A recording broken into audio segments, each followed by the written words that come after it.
Hello les braves, j'espère que vous allez bien. Donc aujourd'hui ce qu'on va faire, c'est qu'on va parler ortie.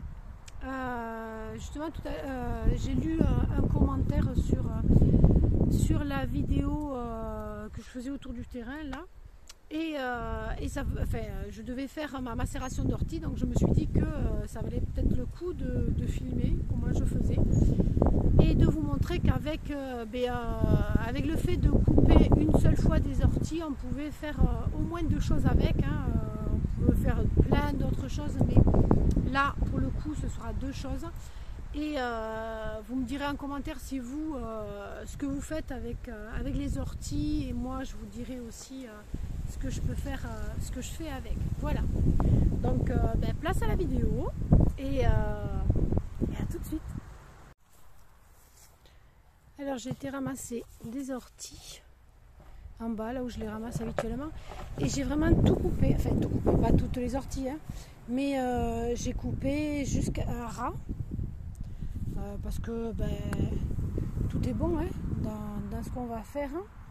Donc ce que je vais faire, c'est que je vais, hop, j'en prends une là, je vais garder les premières feuilles. Voilà, je vais garder les premières feuilles pour moi, que je vais me mettre dans mon petit panier pour me faire une tarte, je veux dire. Et le reste, ce que j'ai coupé, c'est là, voilà. Et le reste, mais ça, tant pis. Toutes les autres feuilles et tout ça, comme sont moins goûteuses à manger parce qu'elles sont plus dures, hein. Il vaut mieux garder les terminaisons hein, des orties. Tout ça en fait ça va aller dans ce sac là, et je vais vous montrer tout de suite. Hop, c'est parti pour tout couper.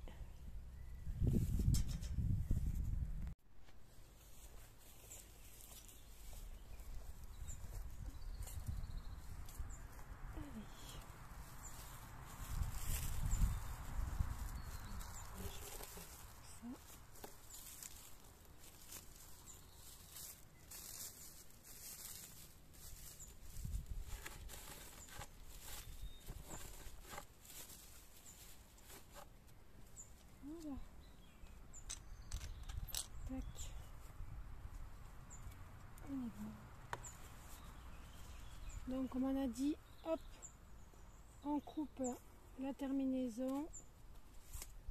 Et ça, de toute façon, on n'a pas besoin de le recouper. Hein. D'un côté, il vaut mieux pas parce que ça sera plus gros et ça passera pas par les trous.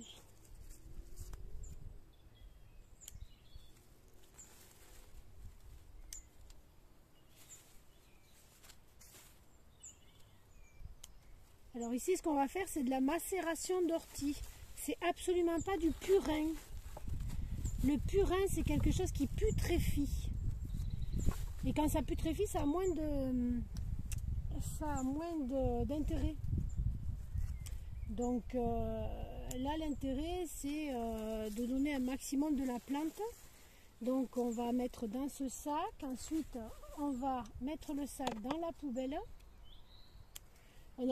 Mince, en parlant je fais des bêtises. On n'a pas besoin de l'attacher le sac, enfin on l'attache pour pas que on accroche le sac à lui-même, c'est-à-dire qu'on le ferme, voilà, on ferme le sac. Mais on n'a pas besoin de l'attacher dans la poubelle, quoi.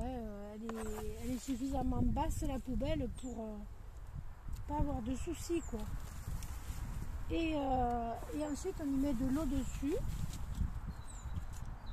Et tous les jours, pendant, alors là ça dépend, ça dépend du temps qu'il fait. Par exemple s'il fait chaud, ce sera vite fait, hein, ce sera une semaine.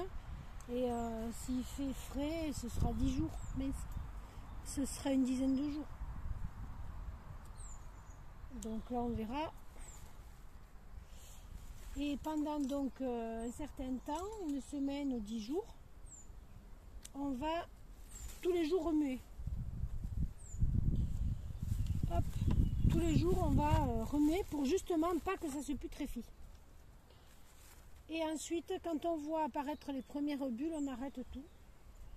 parce que c'est là que la putréfaction va commencer. Donc après, c'est pas intéressant. Après, si vous voulez, vous pouvez le laisser, mais ça pue. Tout ce qui est putréfié, ça pue. Hein.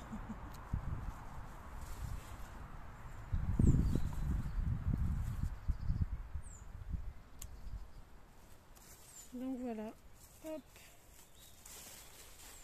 On va se faire ça jusqu'au bout.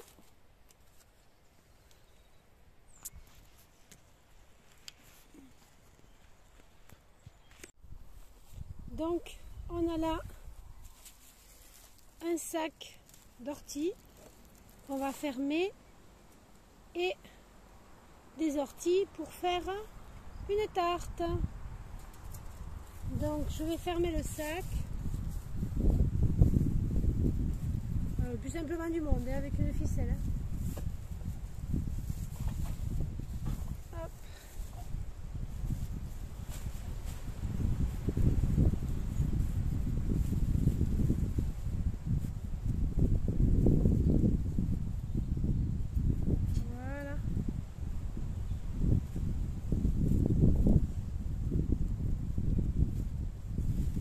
Je mets mon sac, tac, dans ma poubelle et je vais mettre de l'eau. Alors question, pourquoi mettre les orties dans un sac, direz-vous, plutôt que de mettre directement les orties dans la poubelle? Mais tout simplement parce que quand on va vouloir retirer les orties, on retirera simplement le sac et à l'intérieur de la poubelle, il n'y aura que le jus. Ce qui veut dire que la fermentation va s'arrêter, la macération, pardon, va s'arrêter tout de suite. Alors que si on laissait les orties, si on mettait les orties dans la poubelle directement, même si on essaye de les enlever avec, je sais pas quoi, une passoire, une écumoire, tout ce que vous voulez, il en resterait toujours des petits bouts. Alors que là, il suffit de tirer ça, pouf, de le défaire, d'aller le mettre au potager, dans les fleurs ou dans le compost. Et puis voilà. Donc, maintenant, c'est parti pour mettre de l'eau.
Donc on s'assure que, hop, que le filet est bien au fond. Vous pouvez mettre une pierre si vous voulez, mais bon, moi je ne le fais pas. Et on ferme le tout. Et on laisse le bâton qui va servir à côté. Alors on place notre poubelle noire, enfin notre contenant à l'ombre. Et tous les jours on va venir le voir pour le remuer. Voilà. Et je vous dis au bout d'une semaine ou 10 jours, la macération est prête. Donc on enlèvera le filet. J'irai le mettre sûrement au compost, mais ça peut être, on peut le mettre au potager ou dans les fleurs, où vous voulez, hein. En fait, il reste quand même beaucoup de... Ça reste quand même quelque chose, étant donné qu'ils ont été sous l'eau, ça reste quand même quelque chose... Ça reste quand même quelque chose de très, très azoté. Donc on peut encore s'en servir et voilà. Donc voilà ce qu'on peut faire avec des orties, et finalement avec une seule coupe on fait deux choses. On va faire à manger, on va faire une tarte et on se fait de la macération d'ortie. Alors, je ne vais pas vous dire le pourcentage de ce qu'apportent les orties. Je vais juste vous raconter une petite histoire. Parce que, hop, quand j'étais en Aveyron, j'ai fait partie des amis de l'ortie. Suite à un passage dans une fête des plantes, je crois que c'était autour de Vezin, un truc comme ça, il me semble, ouais, autour de Saint-Léon. Et en fait, il y avait une femme, une agricultrice, hein, qui avait des vaches, hein, une éleveuse de vaches, et elle s'est aperçue que quand elle changeait ses vaches de champ, il y avait un changement au niveau du goût de son lait déjà, et au niveau de la crème. La crème était différente. Donc, elle a essayé de comprendre pourquoi, et elle a vu que dans un champ il y avait des orties et dans l'autre il n'y en avait pas. Donc, ce qu'elle a fait, parce qu'elle ne voulait pas poser comme ça des choses sans le savoir, elle a fait analyser le lait, les deux laits des vaches qui étaient dans un certain champ et dans l'autre champ, donc avec les orties et sans les orties, et il s'avère que le lait qui était dans le champ, le lait qui était sorti des vaches qui avaient brouté dans le champ où il y avait des orties, avait une graisse en fait qui était beaucoup mieux assimilable. C'était beaucoup plus gras, une meilleure graisse en fait, un meilleur gras qu'il y avait dans le lait. Donc voilà, après maintes et maintes analyses, elle en est arrivée à la conclusion que les orties font des choses déjà, notamment sur le lait des animaux, et du coup après il y en a plein qui ont fait des essais, qui ont regardé ce que pouvaient amener les orties, et voilà. Deuxième chose, pourquoi on n'utilise pas les tiges des orties pour manger? Tout simplement parce qu'avant, on ne le sait plus maintenant, mais on le savait avant, du temps où on tissait le lin, où on tissait le chanvre, eh bien, on tissait aussi les orties, très peu, effectivement, beaucoup moins que le lin et le chanvre, mais on les tissait, et il est vrai que les tiges des orties sont fibreuses. C'est pour ça qu'on ne les mange pas, sinon vous allez mastiquer longtemps. Et avec ces fibres, on peut les tisser, enfin les filer, les tisser et en faire du fil en fait. Et de ce fil, on en faisait avant, c'est pour ça qu'on n'en faisait pas beaucoup. De ce fil, on en faisait des toiles qui permettaient de passer le petit lait des animaux, des vaches ou des brebis, parce que le petit lait, c'est la chose qui est la plus acide dans le lait, et du coup ça c'était les seules étoffes, les seuls tissus qui restaient, qui perduraient dans le temps, parce que les autres se détérioraient très vite. Voilà. Donc moi j'ai un compte comme ça sur la fileuse d'ortie. Je ne sais pas si à l'origine il s'appelle comme ça, mais moi je l'appelle comme ça. Et voilà, c'est une jeune fille qui, par obligation, se met à filer, à tisser et à faire des chemises en ortie. Et voilà, donc tout ça sur cette petite plante qui est vraiment fabuleuse.